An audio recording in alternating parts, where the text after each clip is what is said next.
السلام عليكم ورحمة الله وبركاته. اهلا بكم في فيديو جديد على قناة شيماء حسين بيوتي. النهاردة بقى ان شاء الله فيديو، يعني بص بقى، يعني بقالنا كتير قوي ما عملناش فيديوهات دلع. بقالنا كذا فيديو كده بنعمل مواضيع يعني دسمة شوية. فالنهاردة بقى ناخد فاصل كده حلو، يعني دلع الدلع. بصوا النهاردة يعني روقي بقى دماغك على الاخر واعملي احلى حاجة انت بتحبيها تشربيها، واقعدي كده قعدة روقان معايا. يعني حاجة كده في منتهى الجمال.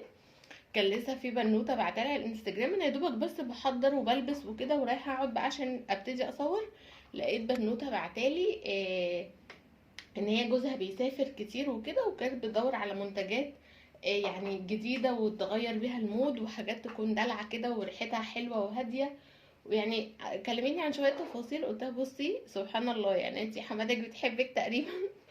ان انا اصلا قاعده دلوقتي بجهز في فيديو شبه كده بالظبط، اللي هو العرايس، ولو جوزك جاي من السفر او عايزه يعني تنعشي نفسك كده وتجددي في نفسك بمنتجات جديده، وتكون حاجات كده ريحتها حلوه، وتكون يعني تاثيرها حلو جدا. فقلت لها بصي انا بصور الفيديو ده وان شاء الله ينزل لك بقى ايه، بدل ما ارد عليكي فويس انا انزل لك الفيديو على طول.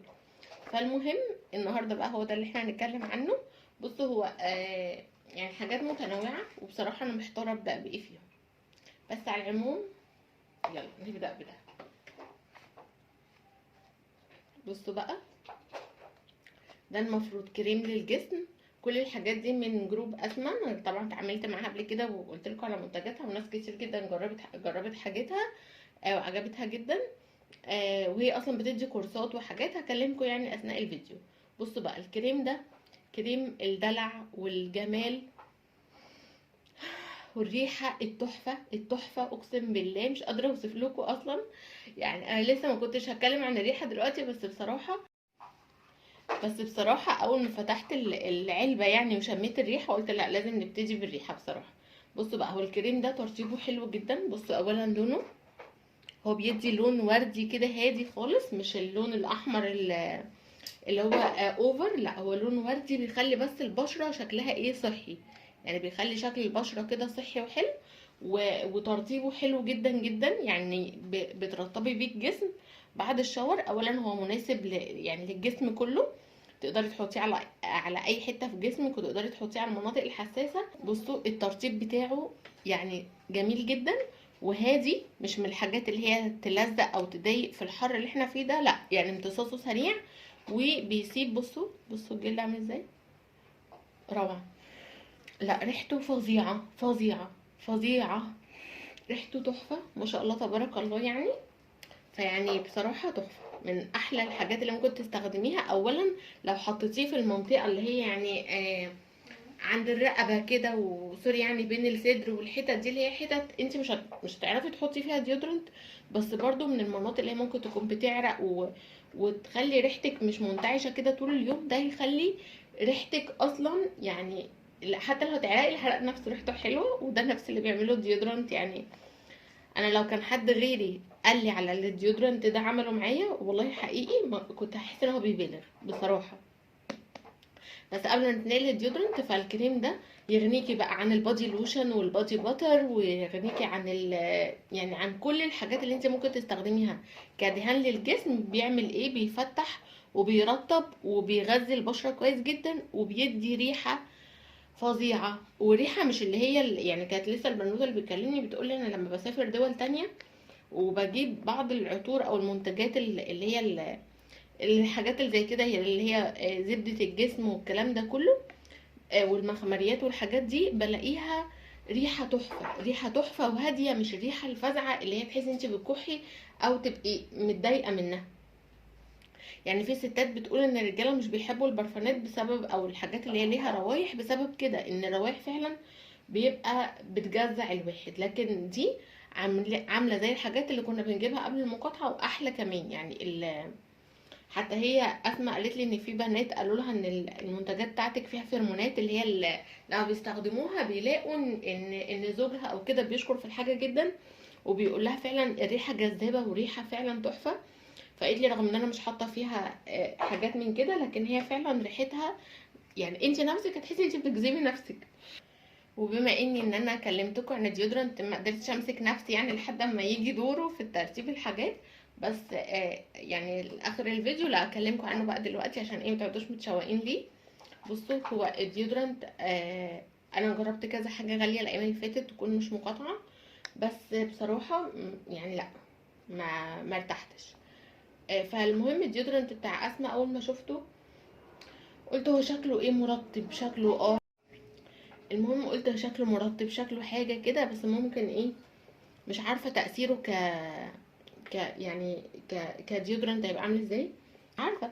والله بجد انتي بتحطيه انا مش مصدقه يعني. انا عن نفسي بقول لكم لو حد اللي قال لي الريفيو ده عنه والله هفتكر ان هو بيبالغ حرفيا. اول ما بتحطيه ريحته هاديه جدا، يعني ريحته ناعمه وهاديه. بعد نص اليوم كده ولا حاجه لو رفعتي سوري يعني دراعك لفوق كده والله العظيم هتشم ريحه حلوه. يعني انا قعدت قلت لا يمكن انا مثلا رشه برفيوم، يمكن في اي ريحه كده هبت فالريحه دي شمها منه. بعدها بشويه كل ما ارفع دراعي والله العظيم ريحه حلوه جدا جدا بتطلع. فاللي هو انت بتعرقي ريحه حلوه بتعرقي برفيوم يعني روايح جميله ميكس اصلا روايح. انا حتى سالتها قلت لها يعني ده ريحته ايه، وقالت لي ده ميكس روايح غربي على شرقي على عطور على سوري حاجات روايح الزهور والحاجات دي. لا فظيع. بصي هو انت وشماه كده ريحته جميله جدا بس هاديه جدا، بس بجد والله كل ما بتعرقي كل ما بتشم ريحه حلوه. بصوا اولا هو مرطب جدا، فلو انت لما تحطيه اغلب انواع الديودرنت والناس اصلا في ناس كتير جدا بتبطل تستخدم ديودرنت بسبب ان بيحصل لها زي حساسيه في الاندر ارم او بيبقى فيها تشققات او بتنشف او بتسبب لهم هرش. لا ده بصوا زبده، شايفين النعومه والبشره بتمتصه بسرعه جدا، وبيبقى مرطب كده للاندر ارم اصلا. حتى لو عرقتي هو كده كده مترطب، فالميه بتاعت العرق نفسها مش هتضايقك. وطبيعي طبعا انتوا عارفين يعني ايه الحاجه تكون طبيعيه من مكونات طبيعيه ما فيهاش كيميكال، فدي في حد ذاتها حاجه يعني ما شاء الله تبارك الله تبقي حاسه بامان جدا. وخصوصا في الاماكن الحساسه دي الواحد بيتردد ان هو يستخدم حاجات فيها كيميكال كتير. ف فحاجه اسمى بجد تحفه. وايه كمان بقى بصوا بقى ده بقى ده العسل ده نخليه للاخر، ده نحلي بيه في الاخر. بصوا بقى ده جل البشره.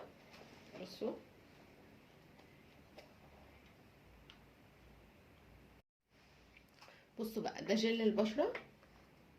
ده بقى انت تحطيه في التلاجة تمام. يعني هي المنتجات مثلا ده وكذا حاجه تانية اقول لكم عليها اللي هو دهان الجسم ودهان الشعر، يعني الافضل انت تحطيهم في التلاجة، لكن الديودرنت لا، لان دي حاجات طبيعيه. يعني اللي يخليكي تتاكدي ان هي حاجات طبيعيه ان هي بعد فتره لو ما حفظتيش عليها في التلاجة او في درجه حراره مناسبه لا بتلاقي ريحتها غيرت، وده غلط طبعا. فلازم تحتفظي بيهم في مكان درجه حراره حلوه. يعني لو انت طول الوقت الاوضه بارده ومشغله تكييف او حاجه زي كده خلاص تمام. لو مش لو حاسه انت هتسيبيها في اماكن حر جامد لا احتفظي بيها في التلاجة افضل. المهم عشان ما ارغيش كتير بصوا بقى التلطيف والتبريد والتهدئه للبشره هتبقى عامله ازاي. ده ايه بقى؟ ده جل للبشره بالبان الدكر وفيتامين اي وميه الورد شويه مكونات كده. بيعمل ايه ده بقى؟ بيعمل بيرطب البشره. بصوا استنوا بقول لك ما تقعش مني ده انت يعني حاجه بالنسبه لي بصراحه يعني حاجه تحفه.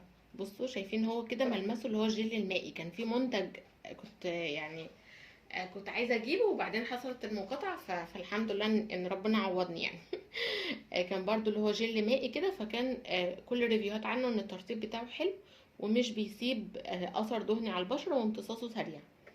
فبصوا ده انا بشرتي يعني مختلطه مايله للدهنيه شويه، فبصراحه ده نفع معايا جدا جدا. مش بيدهن ومش بيزيد ومش بيطلع حبوب. طبعا انا ما يعني الحاجه دي وصل لي من بدري، بس انا ما حبيتش اعمل عنها ريفيو بدري غير لما استخدمها مره واتنين وتلاته. فلا تاثيره على البشره حلو، امتصاصه سريع جدا. بيعمل ايه ده بقى؟ طبعا انتوا عارفين لبان الضغط بيشد البشره، وكمان بيساعد ان يعني ان المسام ما تكونش واسعه، بيعالج المسام وفي نفس الوقت بيرطب وبيفتح. خلاص كده، لان المكونات بتاعته ميكس كده بين الحاجات اللي بتشد، بس مش معنى ان هي شدت لك البشره وعالجت التجاعيد والكلام ده كله، وكمان للهالات السوداء. يعني انا اكتر حاجه بحبها في اسماء ما شاء الله عليها ان هي بحس ان الموضوع عندها مش تجاري، يعني مش اللي هي مثلا ممكن من المنتج ده تطلع منه 7000 منتج، ده تستخدميه لكذا وده لكذا وده لكذا. لا، هو منتج واحد لكل مشاكل البشره وللهالات السوداء، يعني هو منتج لوشك خلاص. ده كأنه ده غسول وده مرطب، منه بقى كريم ليلي وكريم نهاري، وكمان بيلطف جدا جدا بعد التعرض للشمس. مش عارف في الوفيرا ولا لا، بس المهم ان هي قالت لي ان هو من الحاجات اللي ان انت لو اتعرضتي للشمس ووشك كان ملتهب شويه او كده، تيجي بتطلعيه من التلاجة وبتبتدي تستخدميه، بيهدي البشره جدا جدا. فبصراحه عجبني قوي. فزي ما بقول لكم ان هو منتج واحد لكل، يعني تستخدميه للبشره في كل حاجه، يغنيكي معاه كريم الليلي وكريم النهاري والسيرم والمرطب وكريم الهالات، كله في العبوه دي. فما شاء الله بحس ان هي برضو بتراعي جدا ظروف الناس، ان الموضوع يعني اقتصاديا مش افضل حاجه، يعني بيبقى هو تدلعي نفسك من غير ما من غير ما تقفري ولا تحسي انت مقصره في اهتمامك بنفسك وكده. بس دي صابونه برضو بالبان الذكر. بصوا هي بتشد البشره جدا وبتنظف جدا جدا جدا، يعني انت لو بشرتك دهنيه هاتيها من غير تفكير. لكن هي بتشد البشره، فالمفروض ان انت بعد ما بتستخدميها بتطلعي بتستخدمي ده، وقوليلي وشك منور ازاي بجد. والله بجد فعلا، يعني انا لما بحط الكريم ده بيرطب بيبقى جميل وتحفه. لما بستخدم قبل الصابونه وبحطه، لا وشك منور، انت نفسك انت باصه في المرايه كده هتحسي ان في تغيير حصل من اول مره. ف... فالميكس ده مع بعضه كده بصراحه، يعني هو كومبو كده على بعضه حلو قوي. يعني لو هتجيبي دي وانت بشرتك ممكن تحسي ان هي ممكن تنشف معاكي شويه، فلازم تجيبي معاها ده، هيظبطوا الدنيا وتبقي انت كده عملتي يعني احلى واجب مع بشرتك تمام.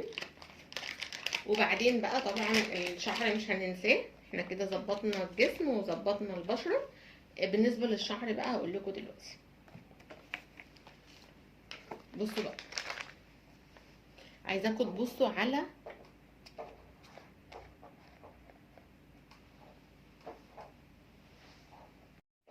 ندخل بقى على حاجه الشعر. بصوا بقى، عايزاكم تبصوا لي بس على القوام، على الزبده. بص، ده ايه ده كريم للشعر تمام. اولا ريحته فظيعه، ريحته تحفه، ريحته ناعمه كده، وتحسوا ان هي ميكس ورود على حته شجري بسيطه، فلا يعني بجد بجد تحفه. ده كريم بتدهني بيه بعد الحموم عادي، كريم تصفيف عادي جدا جدا وكريم للشعر، بس تحسيه اللي هو بيطر الشعرايه، وبيفضل الشعر محتفظ بالرطوبه جواه شويه. يعني انا في الصيف شعري بجد بعاني معاه جامد جدا، لان شعري اصلا بينشف بسرعه، فاللي هو يعني باخد شاور كتير عشان احس ان شعري القوام بتاعه او يعني الشكل بتاعه هادي كده فالمهم، وخصوصا ان بسبب العرق بتحسي انت مش قادره تعملي بيبيليس كتير وشاور وسوري استشوار كتير، فاللي هو بيبقى اريح حاجه بالنسبه لي ان انا اخد شاور كتير، وده طبعا غلط على الشعر. لكن ده لا، تحفه بقى في ايه، في ان هو بيحافظ على الرطوبه جوه الشعرايه، بتحسي ان الشعر بيفضل مترطب فتره كويسه. وكمان مره بقى حطيته على شعري وبعدين لبست بندانه يعني، وقعدت بيها شويه تمام. بعدها لا، حسيت ان جاب لي نتيجه احلى بكتير، يعني احلى كمان من ان انت تدهنيه وتسيبيه. فهو فظيع فظيع. اولا طبعا الحاجات الطبيعيه دي زي ما قلت لكم ان هي اكتر حاجه بتجيب نتيجه مع شعري، كمان مش للمدى القصير بس، للمدى البعيد. هي اللي بتغذلي شعري وبتقله وبتطوله. انا مجرد ما اوقف حاجات طبيعيه وارجع تاني للحاجات التجاريه عشان اجرب واعمل ريفيوهات، لا بصراحه بتبهدل شعري، ما بيجيش معاه، ما بي يعني الحاجات التانية دي بتبوظه، مش مجرد ان هي مش بتفيده بس، لا دي كمان بتضره. لكن الحاجات دي بتديني، يعني الكريم ده اداني افكت حلو على المدار القريب. وانا جربت حاجه اسماء قبل كده، الحمام كريم بتاعها، هو مش حمام كريم، هو هير ماسك، هير ماسك يعني هكلمكم عنه دلوقتي. المهم ان هو لا بصراحه بيخلي الشعرايه تحتفظ بالرطوبه بتاعتها، بس مفيش منتج بيغير الشعر. عشان بس محدش يجيبه ويحس ان هو يعني يفتكر ان هو هينقل شعره نقلة تانية. الحقيقة لا، يعني هو تحفة جدا بصراحة. انا بكلمكم والله العظيم بكل امانة، ربنا اللي شاهد ان انا بكلمكم عن الحاجة دي عملت معايا ايه بالظبط. فهو فعلا يعني ممكن، يعني لو بتاخدي شاور وتدهنيه وشعرك لو انت شعرك ناعم يبقى ده زي الفل معاكي، وهيطريه ويمنع لك الهيشان ويطوله ويتقله كل حاجه. لكن لو انت شعرك بينشف جامد يعني ده هيفضل محافظ لك على ترطيب شعرك فتره اطول من اي حاجه تانية. بالنسبه بقى للهير ماسك، ده مش زي الهير ماسك العادي، مش زي الحاجات التانية اللي هي الموجودة التجارية اللي موجودة في الصيدليات او في الهايبر ماركت وكده. لا، ده هير ماسك حقيقي. ده انت بتحطيه مش بتسيبيه على شعرك 5 دقايق، مش بتحطيه على شعرك 5 دقايق وبتغسليه، لا ده انت بتحطيه مثلا بتاع 3 ساعات 4 ساعات 5 ساعات، بتسيبيه على شعرك عادي. يعني افضل حاجة 3 ساعات وتخشي تاخدي شاور. بصي هو ريحته مش افضل حاجة ومش وحشة، يعني ريحته ريحة زيوت. عارفة اما تشمي ريحة الزيوت كده، هو ريحة زيوت. حاجات اللي هي زي زيت اللوز، زيت جوز الهند، عارفين الروائح بتاعت الزيوت اللي هي انت بتفتحي ازازة زيت طبيعي بتشميه، هو ده نفس الريحة. لكن تأثيره بقى اللي هو انت عملتي يعني اعتنيتي بشعرك خلاص كده. فهو هير ماسك بتحطيه 3 ساعات على الشعر قبل الشاور، وبعدين بتبتدي تشطفي شعرك وتطلعي تستخدمي الدهان. هيديكي نتيجة بإذن الله تعجبك جدا جدا. وبعدين بقى نختم بايه؟ دي بصي، دي فوطه مايكرو فايبر.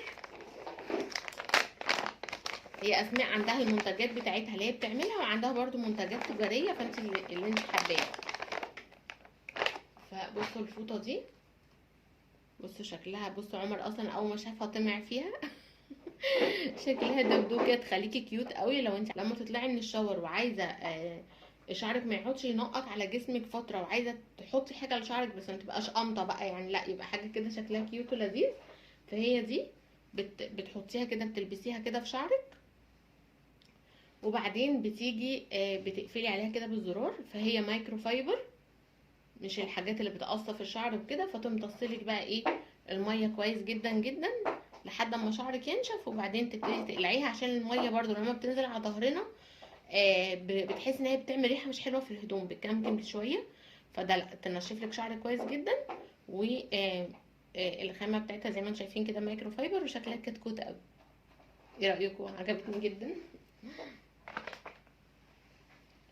وبعدين بقى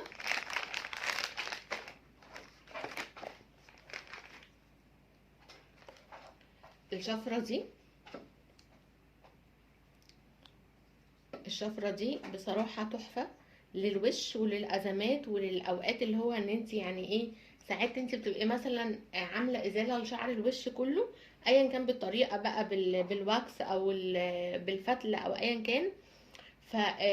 فممكن تلاقي نفسك مثلا عند منطقة الشنب كده، تلاقي كام شعرية طلعوا، تلاقي منظرك وشك كده لسه فيه الشعر الوبري الصغير، وانت عندك مناسبة مثلا. فمش حتى لو نزلتي تعملي اي بيوتي سنتر او حاجة تعملي وشك برضو مش هيبقى اظبط حاجة. فدي بصراحة بتبقى مناسبة جدا جدا للحاجات اللي زي كده. طريقة استخدامها ان انت بتدهني شعرك سوري وشك بأي دهان، وبتبتدي تمشي بيها بالشكل ده كده. اول حاجه ان هي بتشيل الشعر حتى لو شعر وبري صغير مش باين، بتشيله. ثانيا بتشيل الجلد الميت، فبتديكي يعني ايه، تحسي انت وشك نور كده. فمن فتره للتانيه بحب اعمل بيها، يعني مثلا ممكن مرتين اعمل ازيل شعر باي طريقه عاديه، ومره اروح عاملاه بدي. ودي كده كده معايا الازمات، اللي هو يعني ايه لما احس ان انا مثلا مش مستعجله، فدي لازم تكون معايا. فهي عندها النوع ده. وكمان بقى بصوا بقى المسك ده، هو المسك هي اللي عاملاه، بس هي يعني ايه بعتولي في الباكج كده كحاجه كده دلع، بس هي دلع عليها حاجه للاسف وباظت. بصوا يعني هي مكسه كده بين تقريبا مسك ابيض ومسك رمان او حاجه كده يعني. المهم ان هو ايه الريحه دي، بجد ايه الريحه دي. يعني انسي بقى اي مخمريات، انسي اي يعني اي حاجه بقى، الحاجات اللي هي بتدي ريحه ثابته كده، او حاجه تقدري تحطيها على الجسم بشكل مباشر. لا تحفه تحفه تحفه تحفه. عارفين يعني ايه تحفه؟ لا فظيع فظيع، ريحته فظيعه، ريحته جميله جدا. هو مسك الرمان لوحده بيبقى شجري قوي، بيبقى دلع وانثوي كده، والمسك الابيض لوحده برضو بتحس ان فيه ريحه ايه، نظافه هاديه. الميكس بقى على بعضه، الاتنين على بعض، لا عاملين اختراع. يعني انا بصراحه مش عارفه اوصفه قوي من كتر ما هو فعلا، يعني مش عارفه اقول لكم هو ريحه نظافه ولا هو ريحه انثويه ناعمه يعني مش عارفه، هو ميكس، ميكس كده من كذا حاجه، بس يحسسك ان انت واحده بنت ناس. والله تحسي انت واحده ايه، واخده شاور كده ومهتميه بنفسك وعسوله. يعني هو ده الاحساس اللي واصلني منه بصراحه. تحفه تحفه بجد.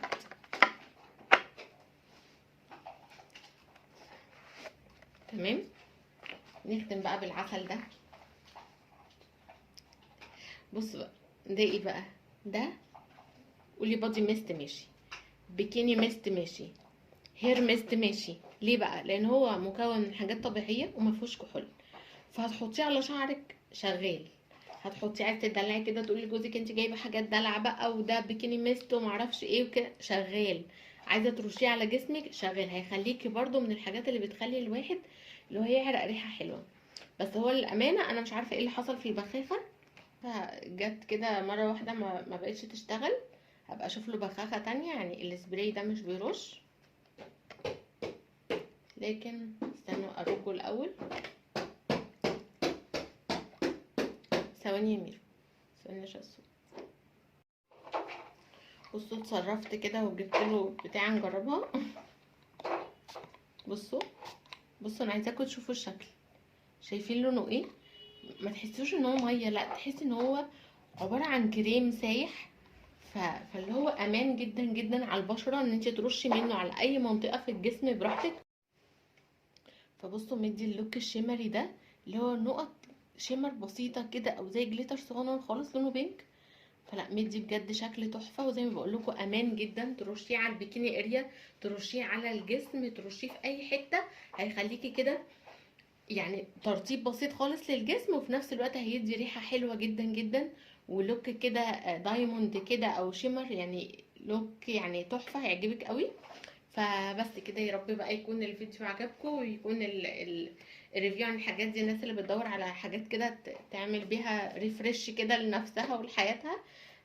ان شاء الله باذن الله لما تجربوا الحاجات دي تعجبكم جدا. ويا رب يكون الفيديو عجبكم، اشوفكم فيديو جديد ان شاء الله. السلام عليكم ورحمه الله وبركاته. السلام.